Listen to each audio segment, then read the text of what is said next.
Importante y significativa la intervención de esta víspera del nuevo ministro de Hidrocarburos, el señor ingeniero Carlos Pérez, un viejo funcionario de una empresa de origen estadounidense, ¿no? Tejana pura, Halliburton. Matriz de la época de oro del petróleo norteamericano. Claro, Dick Cheney. Sí. El vicepresidente Sí. de la época de Bush hijo. Así es. Usted sí que es una enciclopedia y es obvio. No. Le leemos. Sin quitarle mérito, Figúrese, fue una noticia ser internacional. presidente de la Organización de Gracias. Países Exportadores de Petróleo, que constituyó el honor más importante que hemos tenido que los periodistas ecuatorianos alabar y recordar permanentemente. Ese fue un logro sustancial. Alguna vez sí sería bueno conversar con tertulios de la misma dimensión de especialización y experiencia para hablar de la historia de René Ortiz sobre su comparecencia a Ginebra. ¿Era la sede, sigue siendo la sede? No, Viena. Perdón, en Viena. Viena. Perdón. Originalmente Ginebra, Sí, yo recuerdo que era Ginebra y Viena. en el origen. Sí. Muy bien. Ahora tenemos a un ministro que apareció. He averiguado a mi cuenta de invitados. ¿Lo conocen? ¿Lo conocieron? Sí, lo hemos oído hablar de él, en fin. Pero el hombre configura una rueda de prensa, invita y dice: el gobierno es optimista. Las deudas con las empresas petroleras privadas, esto es de las deudas, señor, esto es de las deudas, pero también es importante.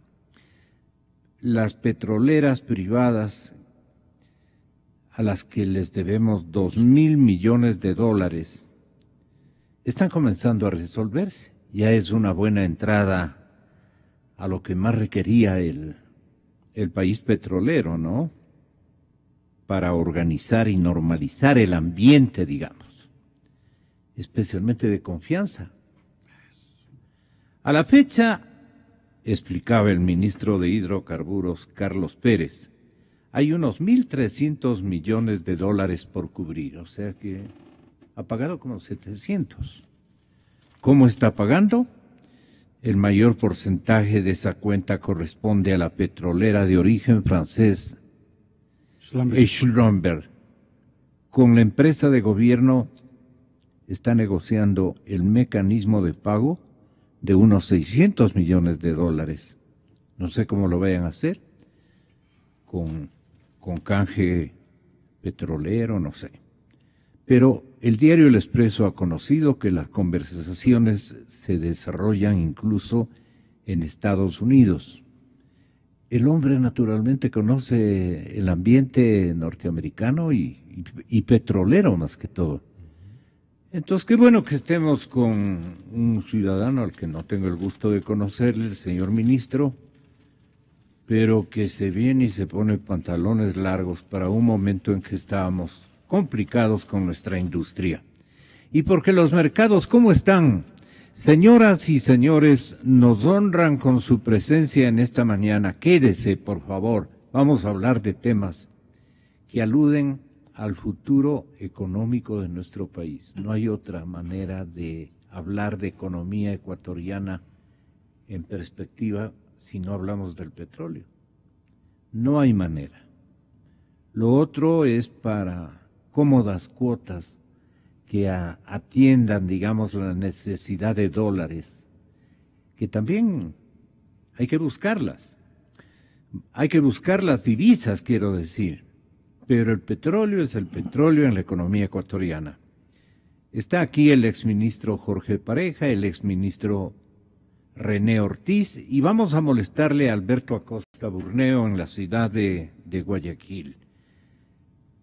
Joven enterado, economista muy bien instruido, pertenece a la revista Análisis semanal. Análisis Semanal, que dirige su suegro en este caso. Han hecho una buena compañía y una buena amistad más que todo. Los dos muy interesantes. Los intereses del correísmo en el Aromo como que se reducen en los términos que ellos precisaban. Y yo decía hace un momento, Jorge, perdone René, voy con Jorge. Tranquilo. El señor ministro que estaba hecho cargo del tema del Aromo, del tema de lo que más conoce la gente como refinería del Pacífico, la gran refinería que vino a hacernos entusiasmar el señor Chávez, nos vendió cosas malas y usadas, y como a tontos nos trató y nos regaló aviones viejos que no alcanzaron a volar desde Caracas a Guayaquil o a Salinas o a Quito. Una burla para este señor el Ecuador, una burla. Pero claro, es el gran líder, chavismo, o era, así es. Contra eso nos hemos opuesto, porque el verdadero cariño al país se demuestra cuando uno lo hace respetar y no permite semejantes ofensas. Y en los malos negocios también se nos ve la cara, pues eso en cualquier parte del mundo y en cualquier parte de nuestras actividades nacionales. Entonces, se asomaron que la planadora hasta este momento $1.200 millones. $1.200 millones. Ese macroestadio que han hecho así. Dicen que hay un dispositivo de agua también, pero $1.200 millones. Un acueducto, sí. Eso es increíble. Uno. Luego, señoras y señores, se está precisando la construcción, obviamente, de la refinería.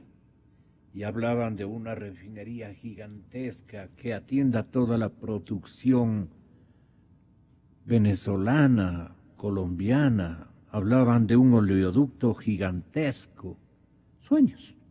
Como no han aprendido ni siquiera a hacer un seguimiento de la historia del petróleo en el Ecuador, como ha habido total ignorancia en este gobierno y en esta década en materia petrolera, con las decepciones como esta. Qué acierto del señor presidente Moreno, no sé quién le asesoró, pero encuentra a este caballero que justo estaba jubilándose de una empresa importantísima. Así es. Y como le debemos a esa empresa importantísima, también viene a hacerse su cobro y además a darle una mano a nuestro país, y lo está haciendo bien. Cuéntenos esta historia, Jorge. Bueno, en primer lugar, en cuanto al ingeniero Pérez, no tengo el placer de conocerlo. Conocí hace muchísimos años a su padre, que era funcionario de Anglo, o sea que ya es segunda generación de petrolero. Ecuatoriano. Ecuatoriano, claro. Qué buena nota. De manera que ¿Cómo le llamaba el papá? Enrique. Enrique. un hombre que trabajó en Anglo muchos años, cuando el petróleo se centraba en la península de Santa Elena, y de manera que es segunda generación de petrolero. Hacía mucho tiempo que en el Ecuador no había una persona que conozca del negocio que esté hecho cargo del ministerio. Así que la circunstancia es buena. Hay que esperar el resultado de su gestión, pero las probabilidades de que tenga éxito son, espero, como ecuatoriano que soy, de que tenga éxito. Sí. Y tendrá toda la ayuda que sea necesaria para que así lo logre. Así Ahora, es. en cuanto al asunto... Le digo esto para que tenga la bondad de respondernos. Él dice, mire, primero yo he descubierto, prácticamente nos dice, nos han querido meter gato por liebre, ¿no? Él descubre que la misma refinería que anunciaba el correísmo, el auténtico correísmo, porque ahora hay que hablar del morenismo, ¿no? Es una segunda. El correísmo quería ganarse el 47% que descubre el señor ingeniero Pérez está demasiadamente ampulado. Y por eso el diario El Universo de esta víspera titulaba: señoras y señores, hay un ajuste en costo de la refinería del Pacífico de hasta un 47%, de hasta un 47%. Ministro Pérez informó que queda espacio para realizar un par de preventas petroleras. Esto es otra cosa. El costo de la refinería del Pacífico tendría un ajuste entre el 34 y el 47% con el fin de hacer que resulte más atractivo para la inversión privada. Nadie quería saber de algo así como 4.000 millones, de esas cifras hablaban. ¿Quién va a interesarse? 14.000 millones. 14.000 millones era. 13 y 14 millones. Bueno, Gonzalo, ahí hay varias cosas que analizar. Uno es que la oferta instalada de refinación en el país está limitada a 174.000 barriles por día, de los cuales la mitad son residuos pesados. Y en este momento el país importa, o debe importar, alrededor de 4.000 millones de dólares anuales en productos refinados. Cantidad que va creciendo todos los años por el incremento bastante importante del parque automotor. Entonces el problema de la refinería se vuelve muy actual. Primero, el sobreprecio. Un poco en broma le puedo decir que esos 4.000 millones tendrán que ser deducidos de los planes de inversión en Tumbaco y en Doha y en Dubái, en departamentos lujosos en Miami, etcétera, etcétera, ¿no? Lo cual es un problema externo a la economía ecuatoriana. Pero la refinería en sí. Mire, para ponernos al día con la oferta y demanda interna, hacer una refinería es necesario, creo yo, pero en condiciones normales, y tiene que ser una refinería de alta conversión, ¿no? Y una refinería de alta conversión, pues es costosa, ¿no? ¿Qué significa? Que pueda hacer muchísimos productos. Claro, la alta conversión quiere decir que puede hacer más productos blancos, ¿no? Me explico. Si usted refina con calor nada más, ¿no? O sea, vapor de agua, va separando las moléculas livianas de gas, de gasolina, de diésel, etcétera, y quedan las moléculas pesadas. En una refinería de alta conversión, por una serie de sistemas técnicos, se craquea, en la palabra en inglés se rompe la molécula que queda y eso libera más moléculas livianas. Sí, ahora, eso tiene un costo, por supuesto, hace más cara la refinería. Pero enfrentamos entonces la construcción de una refinería a 6, 7 años plazo. ¿Qué es lo que demora? Pues la concepción de ingeniería, detalle, mandar a hacer las piezas. Hay mucha gente que piensa que una refinería no se va donde Kivi o el Ferrisariato y saca de ahí las piezas. No, hay que mandarlas a hacer. Entonces es un proceso que demora 6, 7 años mínimo construir una refinería. Con un buen ingeniero que la dirija, con una buena... Sin embargo, costar 15.000 millones, según Pérez.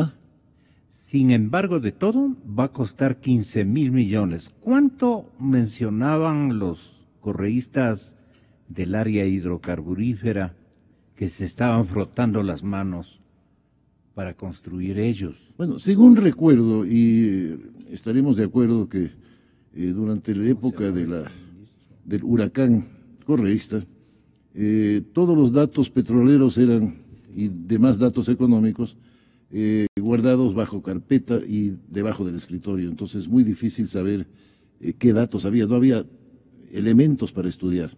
Pero se hablaban de 13, 14.000 millones para la refinería, ¿no? Y yo siempre dije aquí con usted, Gonzalo, que el gobierno de Correa iba a ser recordado por los arqueólogos de aquí a 4.000 años porque iban a encontrar una serie de primeras piedras, ¿no? Iba a haber que interpretarlas. Pero le quería solamente decir esto. Los 15.000 millones eran los que mencionaban los agentes de compras y ventas del gobierno del presidente Correa, que también fungían de ministros, pero eran unos negociantes. Entonces estos caballeros hablaban de 15.000 millones. Viene Carlos Pérez, el actual señor ministro, Y dice, a ver, yo he hecho las consultas al más alto nivel con empresas muy conocidas en el mundo petrolero, de gran prestigio, y hay ofertas. Y ya tengo ofertas de empresas interesadas en participar en condiciones que yo me he permitido ya revisarlas y me parecen buenas, dice. Entonces, explica que según los estudios a nivel mundial, refinerías con iguales características que se han construido últimamente en Arabia Saudita o en China, llegan a costar menos, por lo que yo calculo que se podría bajar el presupuesto del proyecto a 8.000, máximo a 10.000 millones de dólares. O sea que se iban a embolsicar entre los empresarios constructores y estos que no les encuentran ahí, se iban a embolsicar entre... Bueno, esa es la redistribución de la riqueza, ¿no? Ah, ya. Pero mire, más o menos una refinería hoy día, en términos muy generales, por supuesto, depende del diseño, etcétera, cuesta alrededor de $2,5 millones por barril de carga. Es decir, si hablamos de una refinería de 300.000 barriles, por decir algo, un precio podría estar en alrededor de 7.500, 8.000 millones de dólares. Esta es la regla, como dicen los norteamericanos, la regla de dedo, ¿no? De ahí hay variaciones, por supuesto, pero más o menos eso es. Ahora, a mí me gustaría destacar, Gonzalo, que el problema de la refinería es uno. Y los inversionistas, cuando hablamos de inversionistas, hay que pensar de que quien quiera que venga, o preste el dinero o interviene como socio de la refinería, pedirá que su producción le sea pagada por en precios internacionales. Es decir, hoy día alrededor de más o menos $2 por galón, $2 por galón en Nueva York, FOB Nueva York. Y aquí tenemos un sistema de subsidios, entonces no será posible que el inversionista venda los productos que procesa en la refinería a precio subsidiado, los tendrá que vender a precio internacional y el Estado asumir ese subsidio. Soluciones existen, claro está. De acá a 6, 7 años hay muchas cosas que se pueden hacer para evitar esta salida de divisas que son, en 6, 7 años estamos hablando de 30.000 millones de dólares de importaciones, que se recuperarán alrededor de 10, 12.000 millones por el precio subsidiado y quedarán como salida neta del arca fiscal. Soluciones. Bueno, hacer la refinería en los términos más económicos posibles. Pero al hacer una refinería con términos económicos también hay que pensar qué crudo se le va a cargar. ¿No? ¿Tenemos crudo para 300.000 barriles diarios o 150.000? Habrá que importar crudo y de dónde y qué calidad de crudo, ¿no? Todo eso hay que pensar en el diseño. Ahora, en la parte ya de los 7 años que tenemos que cubrir este hueco enorme que nos produce el subsidio, hay la respuesta más fácil, por supuesto, y más difícil políticamente hablando, que es eliminar subsidios, ¿no? Eso tiene un costo político tremendamente alto, pero que hay que recordar que economías vecinas muy competitivas como son las de Colombia, Venezuela y Perú, trabajan con combustibles a precio internacional y son muy competitivos en el mercado también de exportaciones. Ahora, otras soluciones que mantengan el subsidio se pueden conseguir por poco plazo, refinerías modulares que se pueden instalar donde uno las desee, son de fácil acceso y de fácil construcción. Es otra técnica, es otro modelo. No, para suplir estos 7 años. Ah, ya. Podemos, por ejemplo, en el caso de Santa Elena, que son refinerías muy antiguas, hacer más trabajo de craqueo. Es una solución, es decir, craquear lo que sale ahí de residuo. Otra solución de Santa Elena para aumentar el producto de productos blancos es importar crudo, un cóctel especial de crudo que nos dé la cantidad de productos que necesitamos en vez del crudo del petróleo. Yeah. Esto se hacía en tiempo de Anglo, por ejemplo, ¿no? Para evitar el desperdicio. Bueno, conversemos más concretamente la propuesta o contrapropuesta que hace Carlos Pérez García, el actual ministro de Hidrocarburos,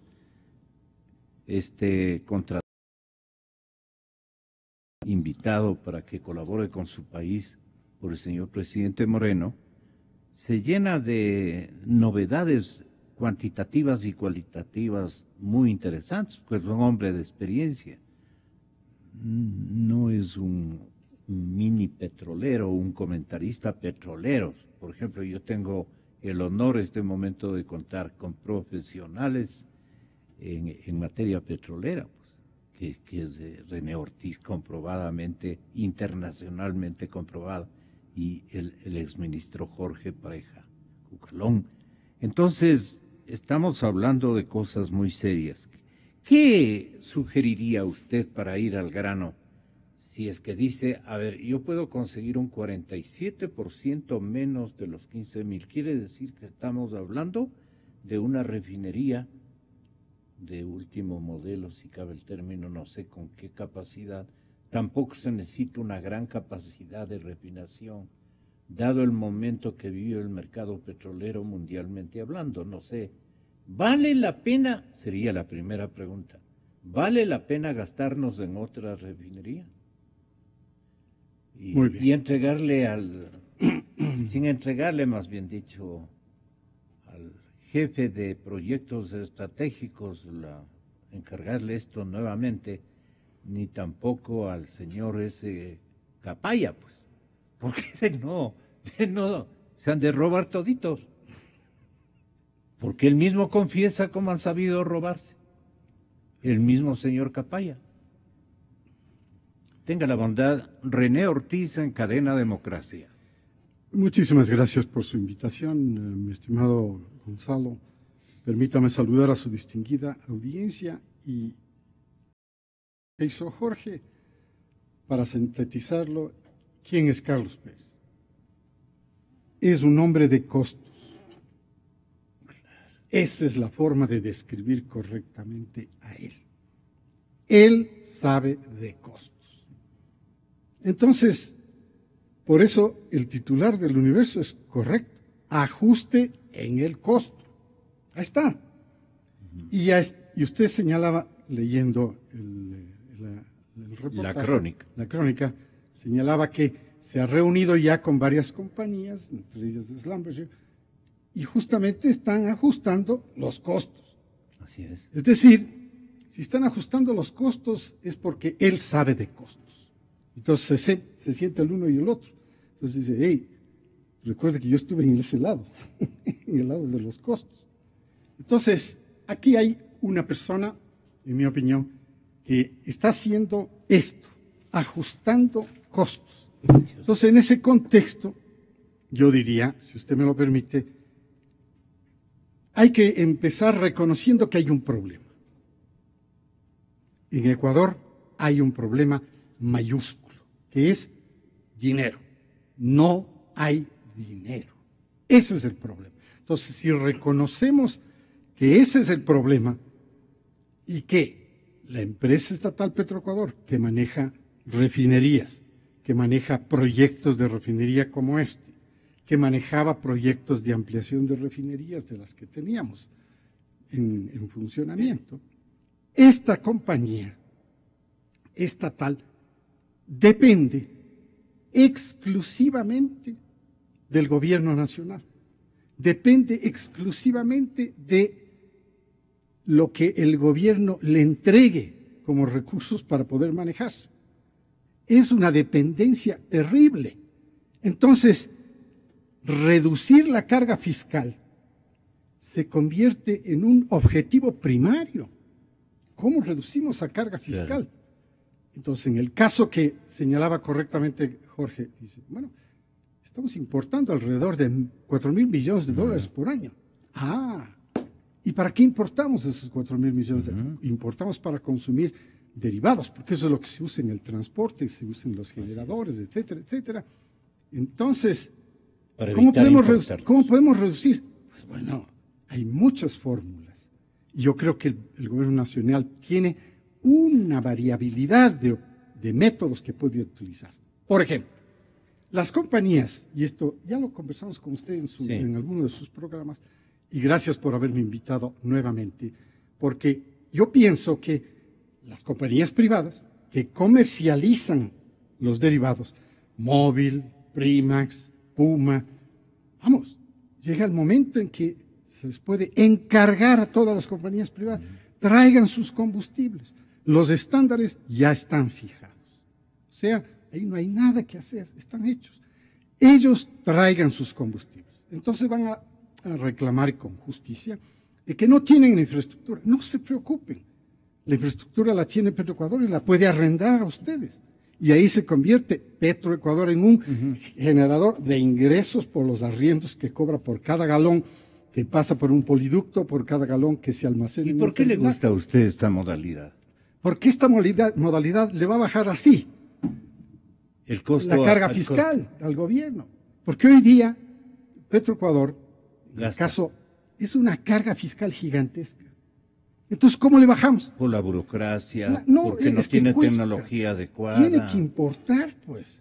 Los tiene que refinar y luego tiene que mezclarlo y luego tiene que transportarlo y a través de poliductos llegar a los terminales. ¿Usted quiere que las mismas estaciones de servicio? Para eso fueron hechas en tiempos de Sixto. Importen combustibles. Cada compañía importen elaborados. Exactamente. Usted no está de acuerdo, Jorge. 7 años, decía Jorge, tomaría hacer una nueva refinería, pero las actuales están trabajando, están funcionando. Es decir, si nosotros aceptamos... O sea, usted no es partidario de hacer el Aromo. Probablemente no es el tamaño que queremos, porque el tamaño de los 300,000 barriles, si mal no recuerdo, era para acomodar a la producción venezolana en el Pacífico.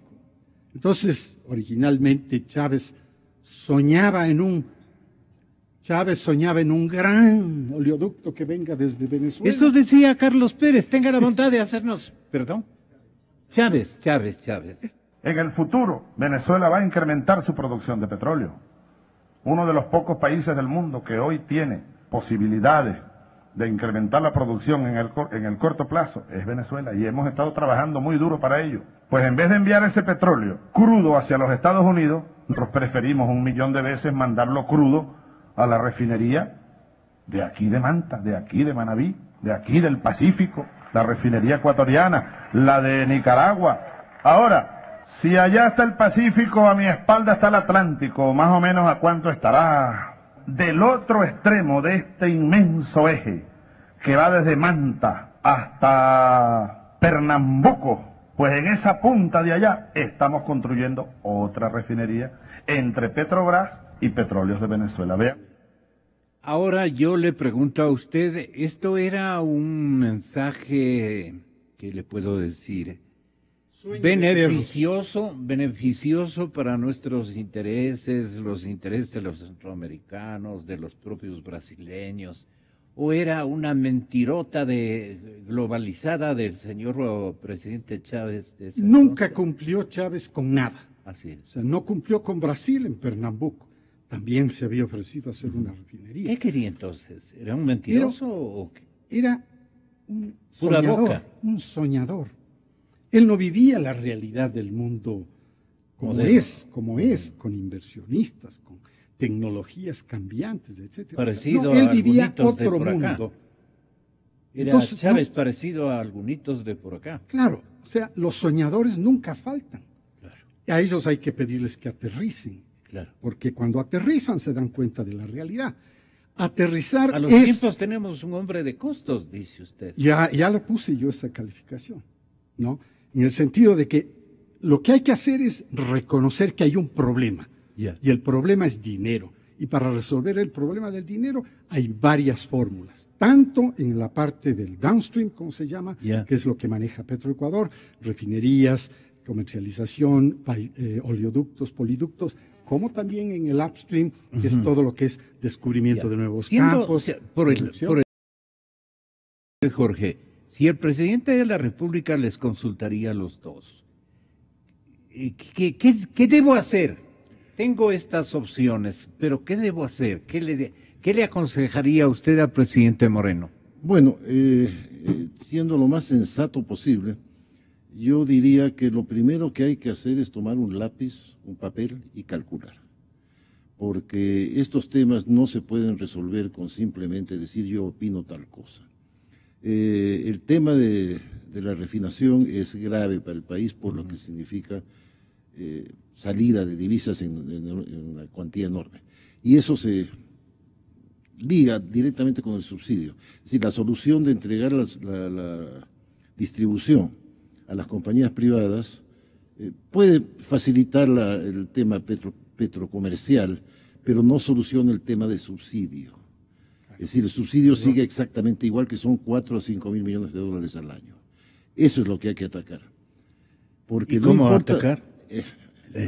La manera más fácil Hay que eliminar, sale de la cabeza focalizar. es eliminar el subsidio, un precio político muy alto, ¿no? ¿Y qué significa focalizar? Focalizar es muy difícil porque, mire, focalizar sería, por ejemplo, yo, que personas que tienen más de 40 años tienen derecho a llenar el tanque. ¿Ya? Eso produce inmediación de Yo no le tengo tanto miedo a eliminar subsidios. Hay que pensar, como decía hace un momento, que Colombia y Perú son países que se manejan, y Chile, con precios internacionales y son perfectamente más competitivos que el Ecuador en el mercado de exportaciones. De manera que el quitar los subsidios eliminaría una serie de distorsiones en la economía nacional. Pero aún entregándole a los privados la distribución, este tema del subsidio y ese costo de 4 o 5 millones de dólares sigue vigente. Ya. Lo mismo pasa con la refinería. Supongamos que se decide hacer una refinería. Supongamos que la del Aromo en una condición diferente que la que siga. Primero, siguen ciertos problemas. Uno, hay que chequear con el Instituto Geográfico. Los vientos prevalecientes en el sector del Aromo son de sur a norte y inundaría a Manta con gases de la refinería.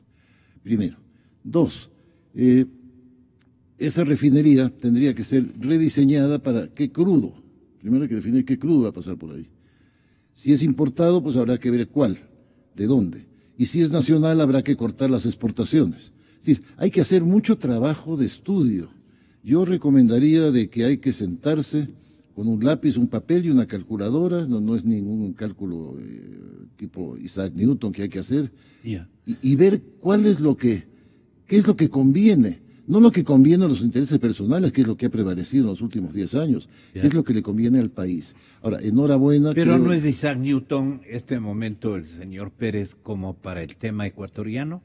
No, bueno, Newton es uno de los genios del mundo. Yo ¿no? sé, pues, pero Pero- digo, no es tampoco comparable como que es el sabio de la Grecia que ha venido. No, de tampoco. ministro, Yo creo que es un buen profesional, es un hombre responsable, no lo conozco, por lo que he leído. Y con un estilo de poner costos a cada cosa. Sí, me que parece es lo muy mejor, bien, ¿no? No es soñador, es digamos. una buena formación. Yo O tuve sea, la- tiene ese respaldo este momento el Yo señor lo entiendo, yo presidente tuve la Moreno. misma formación trabajando muchos años en una Pero- compañía internacional petrolera. Mira que espero que él tenga las herramientas y la voluntad. ¿No le hace falta un consejo de asesoría, pero con gente que sepa, como ustedes, por ejemplo, al señor presidente Moreno? Mire, me hace usted a un punto que recuerdo. Cuando yo decidí regresar al Ecuador, hace muchos años atrás, era gobierno militar. Y como los militares tuvieron en ese momento la conciencia de que no sabían de petróleo, lo cual no tenía nada raro. Claro. El que más sabía era Jarrín. No, tampoco sabía. Ah, no sabía. No sabía porque sabía petróleo porque los buques consumen. Y René, diésel, René Vargas No, era tampoco aprendió. apenas Entonces, teniente, creo, cuando... Teniente coronel. era- Teniente coronel. pero Teniente mire, coronel. la esencia es lo siguiente, era gente... Y le nombró jovencito ministro era de gente- Energía. También corrieron riesgos, ¿no? Con gente un poco ignorantona en la No, materia. mire, pero era gente de buena voluntad, que Eso hizo sí, bien las cosas. eso sí. Pero se Y formó eran, en justamente ese tiempo por eran honorables. la honorabilidad mental, que es la más importante quizás. Se dieron cuenta de que sus conocimientos eran limitados en petróleo. Entonces formaron lo que se llamaba la Comisión Asesora de Política Petrolera, que tenía, pues, creo que eran 6, 7 miembros. ¿Qué pasó? Bueno, terminó el gobierno militar y se disolvió. Este gobierno lo desmanteló en la reforma. Se disolvió. gobierno del presidente. De Correa. Ya. Se disolvió porque Yo obviamente, pienso mejor. obviamente, mire usted, Gonzalo, un proyecto de una refinería como esta de 14.000 millones, lo que sea que fuere, que pasaba primero por el análisis de 6, 7 personas conscientes, responsables y patriotas, no iba a tener un feliz término, pues, ¿no? Claro. Entonces, no convenía ese tipo de cosas. Claro. Entonces, en esa comisión trabajaban gente de primera categoría, todas gentes petroleras, todas personas que conocían del negocio, y el ministro lo que hacía y el gobierno era mandar sus proyectos allá para que sean analizados.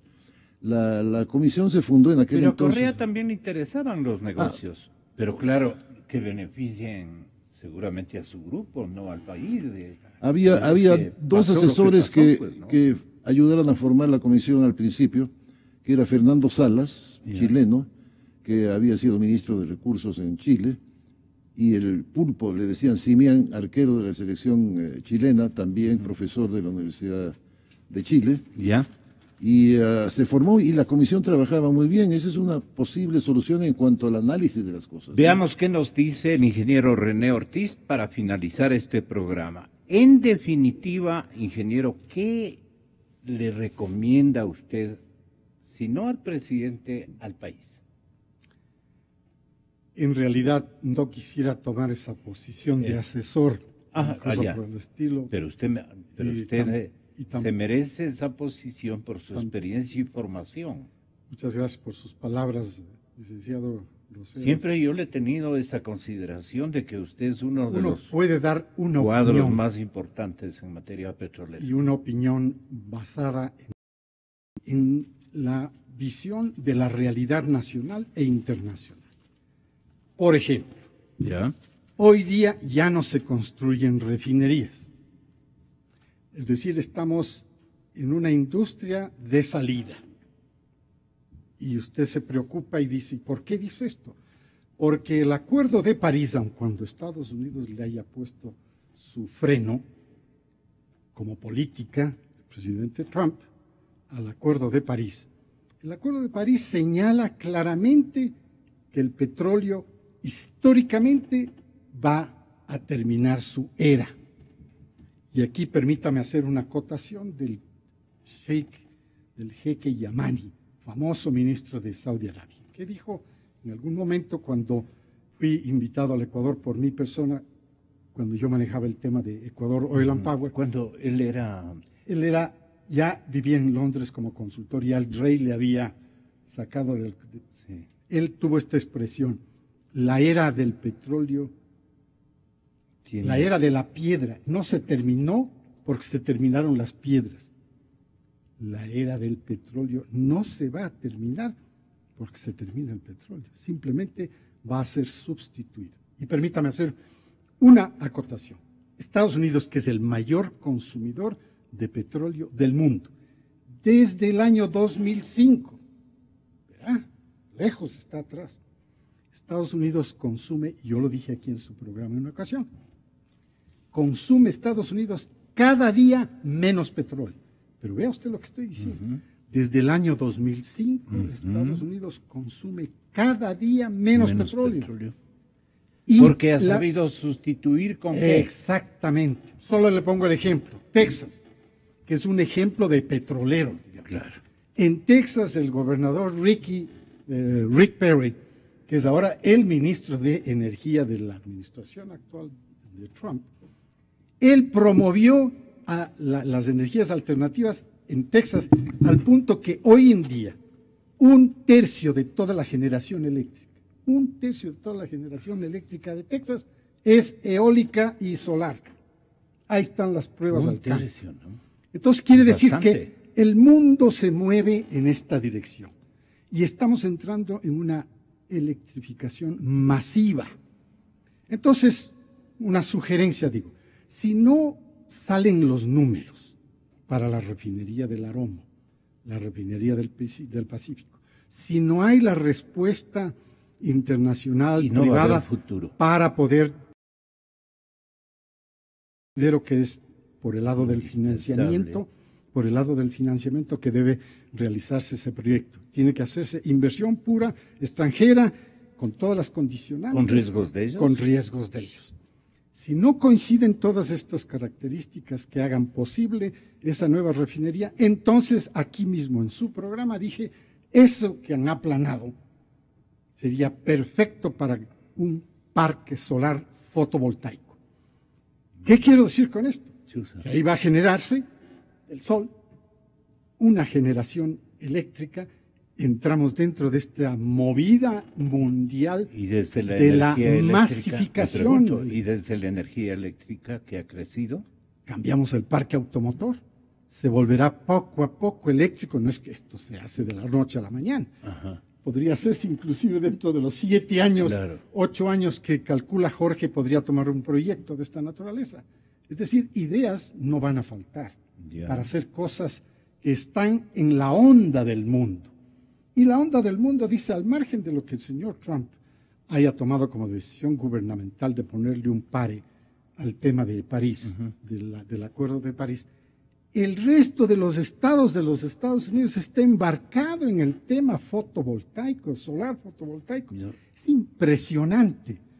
O sea, fuentes de energía hay lo que queramos. Para sustituir al petróleo. Ya. Para sustituir Entonces, al ¿para gas qué nos natural. embarcamos en algo así como 8,000, 9,000 dólares? Entonces, yo Así saldría. concateno, digo, si se le No, entrega, 8,000, 9,000 millones de dólares. si se encadena el hecho de que se entregue la comercialización, la distribución a las compañías privadas que se hagan cargo de todo esto, traigan sus combustibles, ese es su problema. Pongan su plata, no la plata del gobierno. Pongan su plata y como no tienen instalaciones, le arrendamos todas las instalaciones de Petroecuador. Petroecuador tiene un Usted ingreso termina, Jorge, adicional para y de que esa el manera presidente, concatenamos. el presidente Moreno se quede pensando en los dos, en usted y en René. ¿A cuál de ellos baso mi decisión en uno de ellos? Puede ser en el mismo señor Pérez García, pero no lo haga con neófitos interesados en solamente hacer negocios con la construcción de una nueva refinería. A esos no les haga caso, presidente Moreno, tenga la bondad. Gonzalo, con todas las limitaciones que puedo tener yo, que probablemente las tiene René, en el Ecuador hay gente muy capaz en el sector petrolero, aparte de los presentes, que podemos tener muchísimas limitaciones. Hay mucha gente muy capaz en este país, patriotas que desean ayudar al país. El país necesita ayuda. Y estoy seguro Nuevos de cuadros que se han formado en el exterior, seguramente. en el No exterior y solamente con en el experiencia. exterior, Recuerde tienen usted que buena el petróleo experiencia. en el Ecuador nació en 1911, me parece, con el Pozo Anconcito 1. Es decir, tenemos ya más de 100 años de industria petrolera. Entonces hay gente formada y gente decente y gente honrada que puede ayudar. No gente que va a ganar plata para comprarse un departamento en Miami, sino gente que quiere realmente ahorrar. Mire, yo conozco mucha gente petrolera que ha trabajado en el sector privado y público, que viven modestamente de sus rentas. Yo también conozco. De sus rentas de subsidio, ¿cómo se llama?, de jubilación o lo que sea. Gente honesta, que sí hay. Y hay otros que pasaron 2, 3 añitos y salieron multimillonarios. Es decir, sí hay en esta gente. década mismo. No debemos los ecuatorianos En esta dejarnos- década, en esta que acabamos de vivir. Gonzalo, para terminar, no debemos dejar los ecuatorianos ahogar por la mala actuación de 10 años. Gente honesta y gente seria y buena. Nuestra clase media es Y fantástica. todos estamos de acuerdo en Honorable. ayudar al país en lo que sea porque son nuestros hijos y nuestros nietos. Correcto. Así que Un gran agradecimiento a ustedes y les he de molestar por este otro temita que es de los campos menores, la ronda esta, en donde les pido a los dos que se preparen para convencer de algo a sí mismo que sea bueno y útil para el país. De eso se trata. Porque nosotros creemos en la verdad y creemos en la radio. Yo creo en la radio. Creo en la verdad. Creo en Nexa FM. Inicio de espacio promocional y publicitario. ¿Me vendes una? 25 centavos.